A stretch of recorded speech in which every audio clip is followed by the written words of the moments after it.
Touring talkies ரசிகர்களுக்கு வணக்கம். வாங்க லென்ஸ் நிகழ்ச்சிக்கு போகலாம்.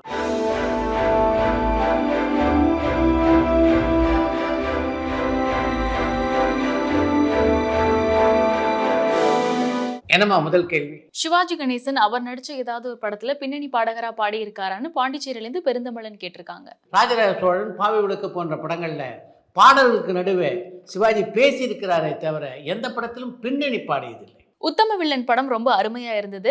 சோ அந்த படத்துல உங்களோட பங்களிப்பு அண்ட் ஆல்சோ அந்த படத்தை பத்தின உங்களோட கருத்து என்னன்னு சென்னையில இருந்து ஜெயகுரு கேட்டிருக்காங்க. நான் சில காலம் கமல்ஹாசனுக்கு பத்திரிகை தொடர்பாளராக பணியாற்றியிருக்கிறேன். அவருடைய 100வது திரைப்படமான ராஜபார்வை படத்தை பொறுத்த வரைக்கும் அந்த படத்துக்கு பத்திரிகை தொடர்பாளன் நான் தான். அந்த படத்தினுடைய மீடியா பப்ளிசிட்டி முழுவதையும் பார்த்து கொண்டதும் நான் தான். உத்தம வில்லன் படம் தயாராகி கொண்டிருந்த காலகட்டத்தில் ஒரு நாள் கமல்ஹாசனை நான் சந்திக்க போயிருந்தேன். அப்போ இந்த படத்தில் ஒரு பிஆர்ஓ வேஷம் இருக்குது, என்னுடைய நிஜ பிஆர்ஓ அவன், நீங்களே ஏன் அந்த வேஷத்தில் நடிக்கக்கூடாது என்று கமல்ஹாசன் கேட்டார். அப்படித்தான் அந்த படத்தில் நடிக்கக்கூடிய வாய்ப்பு எனக்கு அமைந்தது.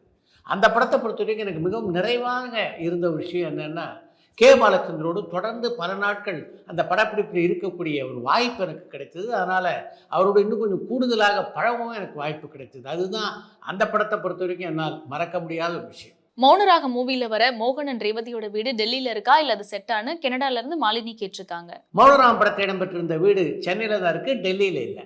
ரஜினி அண்ட் கமல்ஹாசன் ஷூட்டிங் ஸ்பாட்ல ஒர்க் பண்ற ஆர்டிஸ்ட் அண்ட் டெக்னீஷியன்ஸ் கிட்ட பிராங்க் பண்ணுவாங்களா? அந்த மாதிரி நீங்க ஏதாவது பிராங்க்ஸ் கேள்விப்பட்டிருந்தா சொல்லுங்கன்னு பாண்டிச்சேரியில இருந்து பெருந்தமிழன் கேட்டிருக்காங்க.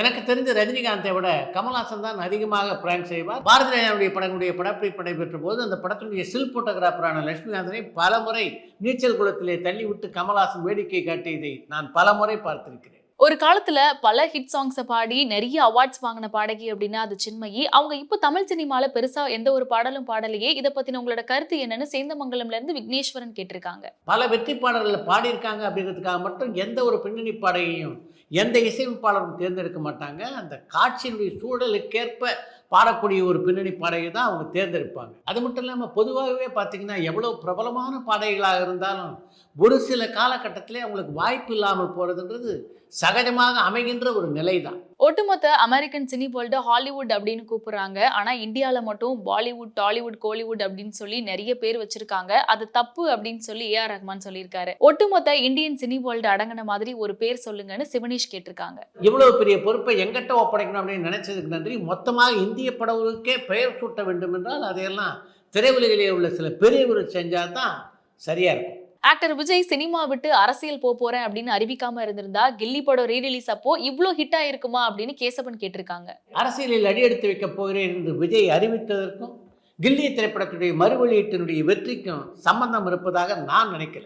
ஆக்ட்ரஸ் சாவித்ரி அண்ட் சரோஜா தேவிக்கு நடுவுல நல்ல நட்பு இருந்ததான்னு திருச்சியில இருந்து பாலு கேட்டிருக்காங்க. சாவித்திரிக்கும் சரோஜா தேவிக்கும் இடையே மிகப்பெரிய நெருடல் இருந்ததாக சொல்ல முடியாது. ஆனா அவங்க ரெண்டு பேருக்கும் இடையே சுமூகமான உறவு இருந்ததில்லை. சோ ரத்னம் படம் வெற்றி படமா தோல்வி படமா இருந்தா அதோட பாதிப்பு ப்ரொடியூசர்ஸ்க்கு மட்டும் தானா இல்ல தியேட்டர் ஓனர்ஸ்க்கும் இருக்குமான்னு பாண்டியில இருந்து செல்வா கேட்டிருக்காங்க. ரத்னம் திரைப்படத்தை பொறுத்த வரைக்கும் அந்த படத்தை தயாரித்த கார்த்திக் சுப்புராஜுக்கு அந்த படம் லாபகரமான படமாகவே அமைந்தது. ஆனால் அதை வாங்கின விநியோகத்திற்கு தான் அந்த படம் லாபகரமாக அமையலை. அந்த படத்தை வாங்கி வெளியிட்ட விநியோகஸ்தர் யார் தெரியுமா? நடிகர் விஷால். கே பாலச்சந்தர், பாலு மகேந்திரா, மணிரத்னம் அண்ட் பாரதி ராஜா இவங்க ஈக்கிய படங்கள் எல்லாமே அவங்களோட சொந்த கதைக்காக ஓடியதா இல்ல அதுல நடிச்ச கதாபாத்திரங்களுக்காக ஓடியதான்னு திருச்சியில இருந்து பாலு கேட்டிருக்காங்க. ஒரு சிறு திருத்தம், நீங்க குறிப்பிட்டிருக்கின்ற 4 இயக்குனருடைய எல்லா படங்களுமே வெற்றி படங்களாக அமையலை அப்படின்றது தான் உண்மை.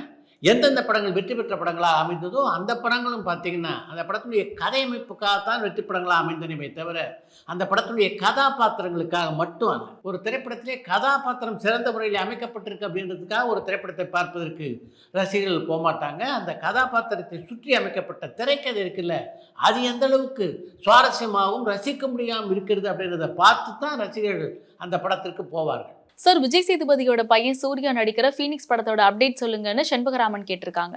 விஜய் சேதுபதியுடைய மகனான சூர்யா சேதுபதி அனல் அரசுடைய இயக்கத்தில் நடித்துக் கொண்டிருக்கின்ற ஃபீனிக்ஸ் திரைப்படத்துடைய படப்பிடிப்பு தொடர்ந்து நடைபெற்றுக் கொண்டுதான் இருக்கிறது. இந்த வருட இறுதியில் தான் அந்த படத்தை வெளியிடுவது என்று அவர்கள் திட்டமிட்டிருக்கிறார்கள். சார், ஒரு எழுத்தாளரா நீங்க பல கதைகள் எழுதியிருந்தாலும் இந்தந்த கதையெல்லாம் எழுதி ஆவணப்படுத்தி இருக்கலாமே அப்படின்ற ஏக்கம் இல்ல குறைகள் ஏதாவது உங்களுக்கு இருக்கான்னு செண்பகராமன் கேட்டிருக்காங்க.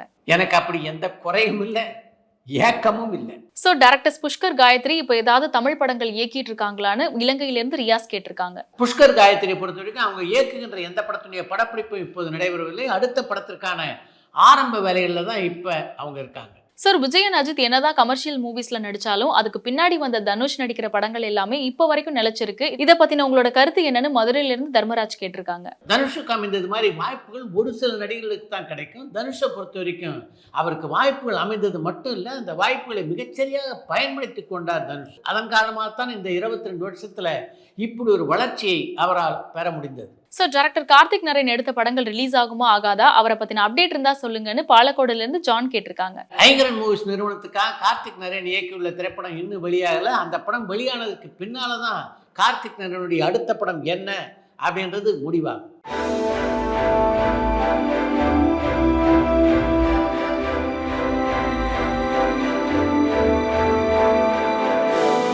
சார், இப்போ இருக்கிற சில வலைதள சினிமா பத்திரிகையாளர்கள் ராங் இன்ஃபர்மேஷன்ஸை பக்கத்துல இருந்து பார்த்த மாதிரியே சொல்றாங்களே, அதை கேட்கும் போது உங்களோட மனநிலை எப்படி இருக்கும்னு கோவையில இருந்து சுந்தர் கேட்டிருக்காங்க. அது போன்ற செய்திகளை பார்க்கும்போது ரொம்ப சங்கடமா இருக்கும். யாரை பற்றியெல்லாம் அவங்க பேசுகிறார்களோ அவங்க குடும்பத்தினர் அதை பார்த்து எந்த அளவுக்கு வருத்தப்படுவார்கள் என்ற எண்ணமும் எனக்குள்ளே தோன்றும். அடுத்து இன்று ஒரு தகவல். ஊர் கூடி தேர் இருக்கிறது அப்படின்னு சொல்லுவாங்கல்ல, அது மாதிரி தான் சினிமாவில் ஒரு காலத்திலே செயல்பட்டு இருக்கிறது என்பதை ஒரு சில பத்திரிகை செய்திகளை படிக்கும்போது நம்ம உணர்ந்து கொள்ள முடிகிறது. ஒரு காலகட்டத்தில் பத்திரிகையாளர் ஒருவருக்கு படம் எடுக்க வேண்டும் என்ற ஆசை வந்தது. ஜெமினேசன், சரோஜதேவி, சிவகுமார், குமாரி சச்சு ஆகியோர் நடிக்க அந்த படத்தை தொடங்கினார். படத்தை தொடங்கிட்டாரே தவிர பணத்தை பொறுத்த வரைக்கும் அவருக்கு பெரிய பின்புலம் இல்லை அப்படின்னு தான் சொல்லணும். ஆரம்ப கட்ட படப்பிடிப்பு ஒரு 4-5 நாட்கள் நடைபெற்றது.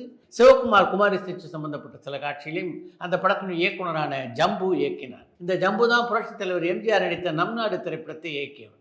ஒரு 2-3 மாத காலம் இடையில படப்பிடிப்பே நடக்கலை. 4 மாதத்துக்கு பின்னால் அடுத்த படப்பிடிப்பை சாத்தனூரில் நடத்தலான் இருக்கேன், ஒரு 3 நாட்கள் பாடல் காட்சி நீங்கள் வரணும் என்று சிவகுமாரை போய் சந்தித்த அந்த தயாரிப்பாளர். அப்போ அந்த தயாரிப்பாளரை பார்த்து சிவகுமார் ஒரு கேள்வி கேட்டார். நான் வரேன், அது வேறு விஷயம், இது வரைக்கும் நான் நடித்தேனே, எனக்கு ஏதாவது முன்பணம் நீங்கள் கொடுத்துருக்கீங்களா என்று. இன்னும் எதுவும் நான் முன்பணம் கொடுக்கலை என்ற அந்த தயாரிப்பாளர் அவருடைய பேக்கெட்லேருந்து ஒரு 1000 ரூபாய் எடுத்து முன்பணமாக சிவகுமாருக்கு கொடுத்திருக்கிறார். அந்த படத்தை தன்னுடைய கையிலே வாங்கி கொண்ட சிவகுமார் அடுத்து அந்த தயாரிப்பாளரை பார்த்து ஒரு கேள்வி கேட்டார். ஷூட்டிங்க்கு நெகட்டிவ்லாம் வாங்கிட்டீங்களா, இன்னும் ஃபிலிம் எல்லாம் வாங்கலை என்று தயங்கியபடி சிவகுமார் சொல்லியிருக்கிறார் இந்த தயாரிப்பாளர். இன்னும் ஃபிலிம் வாங்கலையா, ஃபிலிம் இல்லாமல் நம்ம ஷூட்டிங் போய் என்ன பண்ணுறது, இந்தாங்க இதை வச்சுட்டு ஒரு 3 ரோல் ஃபிலிம் வாங்கிடுங்க என்று தான் முன்பணமாக வாங்கிய அந்த 1000 ரூபாயை அவரிடமே திருப்பி கொடுத்திருக்கிறார் சிவகுமார். அந்த காலகட்டத்திலே பிளாக் அண்ட் ஒயிட் நெகட்டிவிட்டி ஒரு ரோல் விலை 250 ரூபாய். அந்த அளவுக்கு பெருந்தன்மையோடு சிவகுமார் ஒத்துழைத்த அந்த திரைப்படம் கடைசி வரை வெளியாகவே இல்லை என்பதுதான் மிகப்பெரிய சோகம்.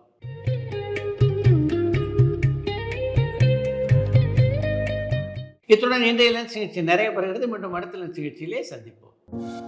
பரபரப்பான சினிமா செய்திகள், நட்சத்திரங்களின் பேட்டிகள், சினிமா வரலாறு ஆகியவற்றை பார்க்கவும் படிக்கவும் உங்களுக்கான இணையதளம் tourantalkies.co.